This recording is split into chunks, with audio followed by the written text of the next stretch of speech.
maayos na, di ba? Sa mga nanonood, tandaan nyo mukhang ito ako nagpatayo dito. Hindi po. Tambakan ko.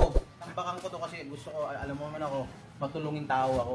Dati dagat to eh. Paano na yun, sir, kung wala ka? Ay wala, hindi ito magiging siminto.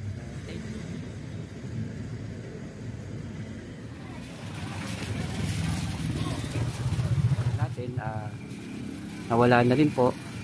Pati yung, ito meron ng drainage dito. Konkreto na itsura ng ating Dubai. Sana maayos to, medyo delikado kasi to eh.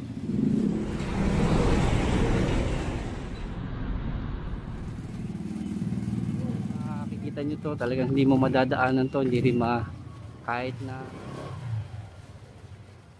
mapapansin talaga dito ng araw, talagang hindi konkreto to. Magandang umaga. Thank you po. Salamat sa ating mga viewers dyan, manood lang kayo. Shout out sa inyo mga viewers. Sana kapag napanood nyo to, pasyal